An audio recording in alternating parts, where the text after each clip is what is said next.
Hello everyone, welcome back to my channel আরবি blog BD. আজকে আমি আপনাদের সাথে শেয়ার করব পিঠার একটি রেসিপি। এই পিঠাগুলো দেখতে অনেকটা ফুলের মতোই হবে, তাই আমি এই পিঠার নাম দিয়েছি মালাই সুজির ফুল পিঠা। পিঠাগুলো তৈরি করা খুবই সহজ, ঝটপট যে কেউ তৈরি করে নিতে পারবেন আর খেতে অসম্ভব মজার। শীতের দিনে আমরা সকলেই কম বেশি সকালবেলা ঠান্ডা ঠান্ডা এরকম মালাই পিঠা খেতে পছন্দ করি। আশা করছি রেসিপিটি আপনাদের কাছে ভালো লাগবে। ভালো লাগলে আমার চ্যানেলটি সাবস্ক্রাইব করে আমাকে সাপোর্ট করবেন। তো কথা না বাড়িয়ে চলুন রেসিপিতে চলে যাই। প্রথমে আমি পিঠার ডোটা তৈরি করে নিব। এর জন্য চুলে একটা প্যান বসিয়ে এর মধ্যে 1.5 কাপ পরিমাণ পানি দিয়ে দিব, আর দিব স্বাদমতো লবণ, 1 চা চামচ ঘি দিয়ে দিব ফ্লেভারের জন্য। ঘিয়ের পরিবর্তে আপনারা রান্নার তেলও ইউজ করতে পারবেন, ঘি দিলে ফ্লেভারটা ভালো আসবে। এখন লবণ আর ঘি পানির সাথে খুব ভালোভাবে মিক্স করে নেব আর পানিটা ফুটে ওঠা পর্যন্ত অপেক্ষা করব। দেখতে পাচ্ছেন পানি ফুটে উঠেছে। এখন দিয়ে দিচ্ছি 1/2 কাপ পরিমাণ কাঁচা সুজি। সুজিটা একটু নেড়ে ছেড়ে নেব।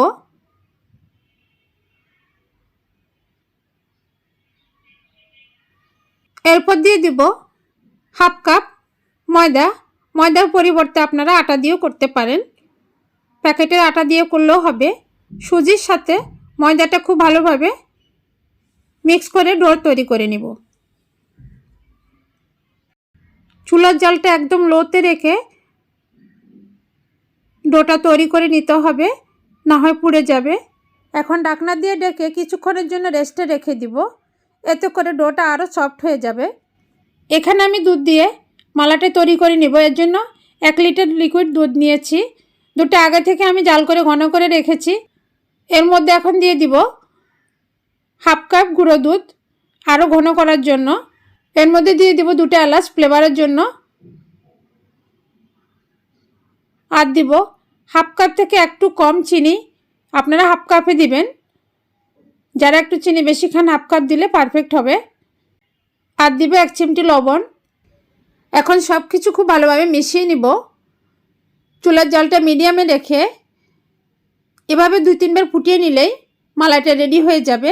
আমি আগেই দুধ অনেকটা ঘন করে রেখেছি, বেশি সময় লাগবে না। আর এভাবে অনবরত নাড়তে হবে। দুধ অনেক ঘন, তলানিতে লেগে যেতে পারে। পোড়া পোড়া গন্ধ করলে তাহলে মালাইটা খেতে ভালো লাগবে না। দুধের মালাই রেডি। এখন ঢাকনা দিয়ে ঢেকে রেখে দিব, এতে করে মালাইটা গরম থাকবে। এখানে আমি আগে থেকে সিদ্ধ করে রাখা সুজি আর ময়দার মিশ্রণটা খুব ভালোভাবে মথে ডো তৈরি করে নিব। ডো মাখানো প্রায় হয়ে গেছে। এখন আরও একটু বোর্ডের উপর নিয়ে মথে নিব।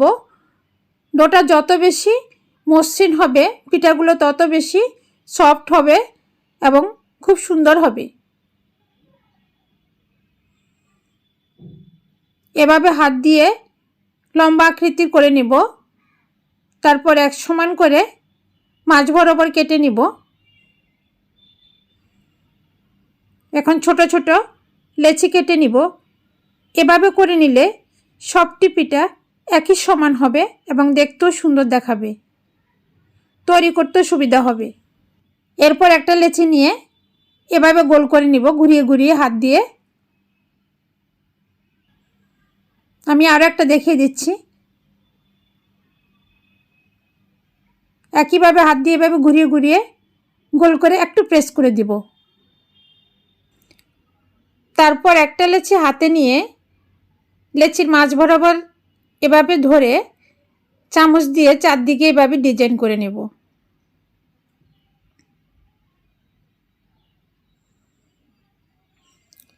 ডিজাইনটা আপনারা যার যেমন ইচ্ছা মতো করতে পারেন, যেমন সুন্দর লাগবে তেমনই করবেন, কিন্তু এই যে মাছ বরাবর একটা হোল করতেই হবে। আমি একটা চামচ দিয়ে বড় করে একটা হোল করে নিচ্ছি। এই হোলটা করতেই হবে। ডিজাইন যেমনই করবেন মাঝ বরাবর এই যে এখানে এই হোলটা করতেই হবে, না হলে কিন্তু তেলে ভাজার সময় ফুটে চোখে মুখে চলে আসবে। আমার একবার এরকম হয়েছে, তাই আমি আপনাদেরকে সতর্ক করছি মাঝখানে হোলটা করতেই হবে। যেমন ডিজাইনে করবেন বাট মাঝখানে হোলটা করবেন, তাহলে আর পিঠাগুলো ফুটে আসবে না। আমি আরও একটা দেখিয়ে দিচ্ছি। আমি একটা ফুলের মতো করেছি, আপনাদের যার যেমন পছন্দ তেমন অনুযায়ী করবেন।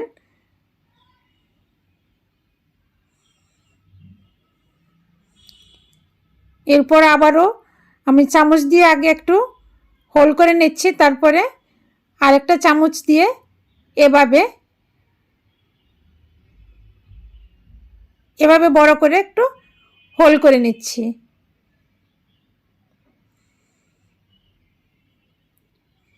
এই হোলটা করতেই হবে, আমি আবারও বলছি হোলটা করতেই হবে, না হলে ফুটে আসবে তেলে দিলে। পিঠাগুলো তৈরি করা খুবই সহজ, একদমই সহজভাবে আমি তৈরি করেছি। যে কেউ আপনারা এটা তৈরি করতে পারবেন এবং পিঠাগুলো খেতেও ভীষণ মজার হয়ে থাকে।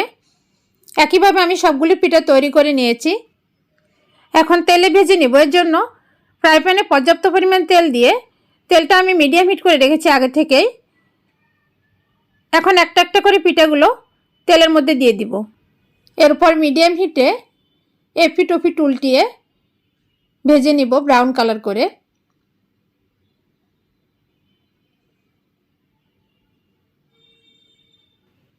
পিঠাগুলো ভাজা হয়ে গেছে দেখতে পাচ্ছেন। এখন একটা স্ট্যান্ডের মধ্যে তুলে নিয়ে তেলটা ভালোভাবে ঝরিয়ে নিব। এরপর আগে থেকে তৈরি করে রাখা দুধের মালাইয়ের মধ্যে গরম থাকা অবস্থায় পিঠাগুলো দিয়ে দিব। এর মাঝে দুধের মালাইটা আমি আরেকবার গরম করে নিয়েছি, এরপর সার্ভিং বলে ঢেলে নিয়েছি। এটা আপনাদেরকে দেখানো হয়নি। চেষ্টা করবেন দুধের মালাইটা গরম করে দিতে, তাহলে পিঠাগুলো খুব তাড়াতাড়ি সফট হয়ে যাবে এবং খুব বেশি ফুলবে। এভাবে চামচ দিয়ে পিঠাগুলো একটু নেড়ে ছেড়ে দিব মালাইয়ের মধ্যে। এরপর ঢাকনা দিয়ে ডেকে মিনিমাম 3-4 ঘন্টার জন্য রেখে দিতে হবে। আর সারা রাত রেখে যদি পরের দিন সকালে পরিবেশন করেন পিঠাগুলো আরও বেশি সফট হবে এবং খেতে ভীষণ মজার হবে। আমি এখানে 4 ঘন্টা অপেক্ষা করার পর পিঠাগুলো কেমন হয়েছে আপনাদেরকে দেখিয়ে দিচ্ছি। দেখতেই পাচ্ছেন পিঠাগুলো কত সুন্দর এবং লোভনীয় হয়েছে আর অনেকটাই সফট হয়ে গেছে। একটা পিঠা কেটে আপনাদেরকে দেখিয়ে দিচ্ছি। আর আমার রেসিপিগুলো যদি একটু ভালো লেগে থাকে আমার চ্যানেলটা সাবস্ক্রাইব করে আমাকে সাপোর্ট করবেন আর একটা লাইক দিতে ভুলবেন না। সবাইকে অনেক ধন্যবাদ।